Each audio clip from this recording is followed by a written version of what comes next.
Welcome to Celtic Chalk Talk. Another good week, and we can just discuss a little bit about the Celtics. My name is Steve Perillo. We do Celtic Chalk Talk every Monday. We'd be glad to have you take a listen, especially if you're a Celtic fan. I'm a Boston Celtic fan. I've been a Celtic fan for many years, going back to Bill Russell. This week, we're just going to talk about the week they had, as well as some of the positives we saw and negatives, if there are. The first thing they opened up with is they played New Orleans. That's a game they should win, but they were 0-3 going in. And what happened was they did win, of course, but it was great to see them play so well in the fourth quarter. In the fourth quarter, they hit a bunch of threes. Anthony Simons hit a few, and they also defended very well. And they just took New Orleans out of the game and really blew them away. A couple good things. Josh Minot is an outstanding on-the-ball defender, and he's really good off the ball for coming from nowhere and making steals. He's got long arms. He's always able to get his hands on the balls, and he's a real good rebounder. He could play a lot more on him in a little while. The other thing I really was impressed with was NES Kda. He had a bunch of rebounds in that game. He had, I believe, 11, which is a great game to have. So it was a positive for Boston. They get their first win. Then they, again, came back and they played Cleveland at home. Cleveland's an interesting team. Cleveland is struggling right now. And I was quite surprised that Coach Atkinson of Cleveland would pull his team with a little over 2 minutes left and only down 12 or 14. You have Donovan Mitchell, who can always hurt you. I don't want to read into the Cleveland situation, but it doesn't sound great. But as for Boston, they really played well. They shot the ball real well, especially in the first half when Cleveland was shooting the ball real well. So Boston was able to negate that advantage. Donovan Mitchell went off in the first quarter, and from that point on, he was silent. I know he was hurt, and I know he wasn't game. It was a game time decision on whether he'd play, but he's still Donovan Mitchell. For the Boston Celtics, some of the positives. Kda, 13 rebounds. Now you're really seeing the defensive rebounding getting better for Boston. He also, Sam Hauser had seven threes, and he was on fire. The thing that upset me or made me think, though, Boston got wobbly in the fourth quarter. If Cleveland came on, they might have pulled it off. Boston still struggling and out to win, and that's not a good thing. Boston, Cleveland made the Celtic fans little nervous in the fourth quarter because of what Boston was doing. But what it did show signs was Boston could be a good team. They need to learn how to win, and I'll get into that in a few seconds. Next was Philly. And Philly, Boston got out to over a 20-point lead early in the second quarter. As the game progressed, Boston lost the lead. Philly, in fact, took the lead, I believe, in the third quarter. And really, from that point on, it was touch and go. Both teams back and forth, and both teams playing well. Boston getting a little bit of the better of it, but it was back and forth.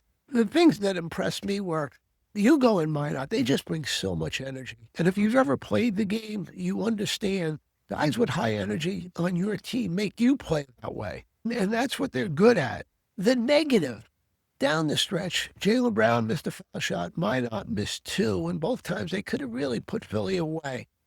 And Philly missed. They had two shots at winning it in the last 15 seconds. They missed shots. Maxey had about a 10-footer that was fairly non-defended. It was defended, but not real well, and he missed it, which was a stunner. And the final shot was not a good one. Embiid just forced a three at the buzzer.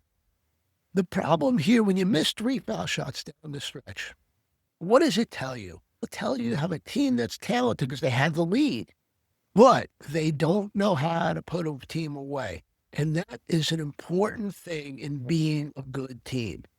Boston needs to begin to learn to be able to put teams away. And that starts with Jalen Brown, of course. But in the last game of the week, well, the less said about it, the better. Boston was playing their fifth game in 7 nights. They really had no energy. In fact, Missoula pulled Brown after 22 minutes and didn't use him again, and that was in the third quarter. Houston presents problems even if Boston was rested. Big, they're physical, and they can score. They can shoot. They shot real well in this game from three. But Boston continued to give them corner threes, and a lot of times on the strong side. And if you understand basketball, If you're a defender and the ball is on your side, the strong side, on the wing, and you're guarding the corner person, you don't leave him.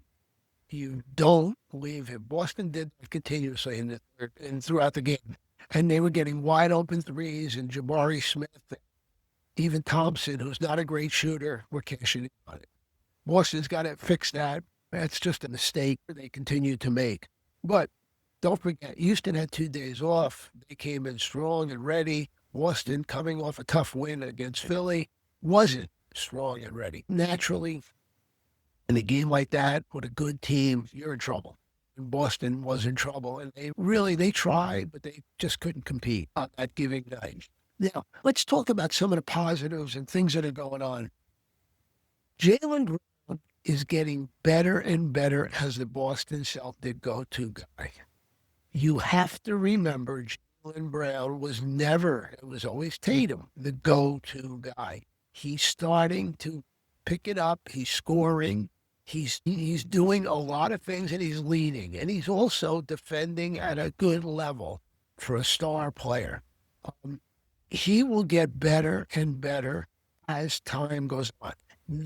With Jalen is playing in all NBA territory so far. So that's one of the great positives. Josh Minot, I had mentioned before, great defender. And they're putting him on the best players on other teams. And he's struggling at times, but he's holding his own. The other thing, he's a rebounder. He can grab rebounds. Those are good things to have on your team. And he's a good forward, meaning next big man outside of the center. And he's holding his own on that end. Defensively also, he can disrupt. He also can steal the ball. He does a lot of good things on the defensive end, not to mention guarding the best guy on the other team. If he gets an offensive, he's going to make some money in the NBA. He'll still do okay. He'll make some money, but he can really become a really good player. Think of guys like Lou Dort, who've made themselves into decent offensive players. Hopefully Minot takes that step. The next thing that's a negative, Payton Pritchard and Derek White can play. We know that. We've watched him shoot. We've watched him score. We've watched him do some great things. Derek White always had the uncanny knack at the end of a game to hit a big shot to put Boston in the lead or put him away as a winner. He's not doing it. He's not shooting at a good percentage this year, nor is from three. Nor is Payton Pritchard shooting at a good percentage from three. From past, unless something's crazy, they're going to come on. Boston needs them to come on. That will just make the Celtics a better team.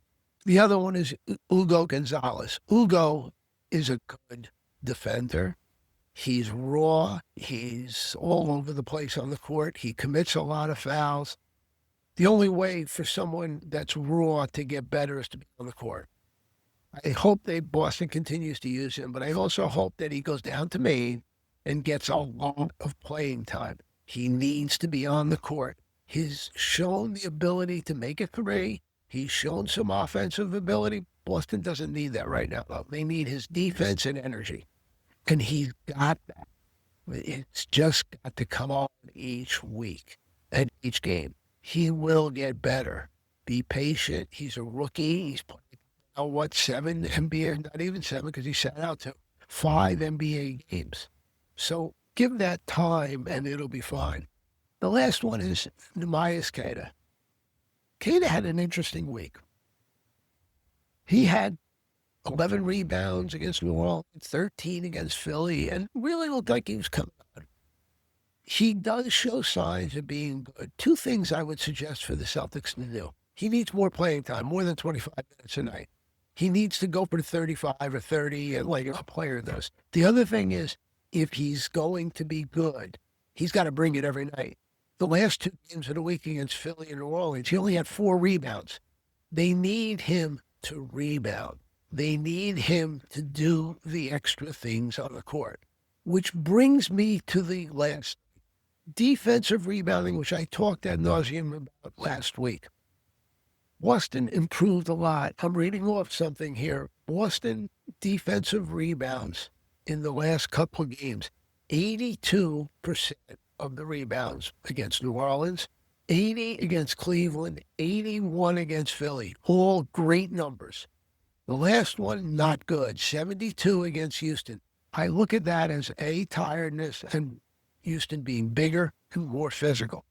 Boston does need to get another big or hope that Kda just continues to develop.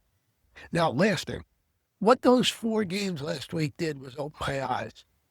You have to think about this. They're playing in the Eastern Conference. The Eastern Conference is not strong.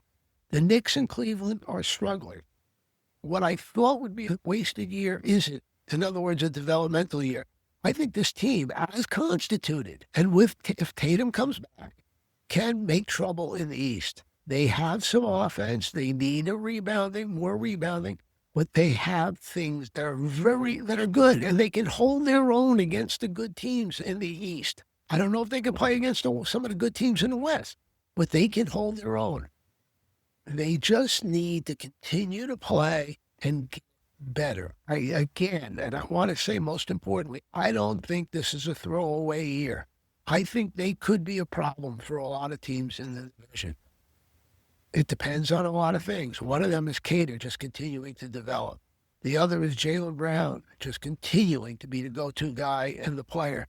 They need Pritchard and White to begin to hit more threes. If all that comes along, they can be a problem. That is the thing that I'm most optimistic about. This concludes the week. I hope you listen. I hope you enjoy. If you have a comment, make it. Thank you, and we'll talk next week.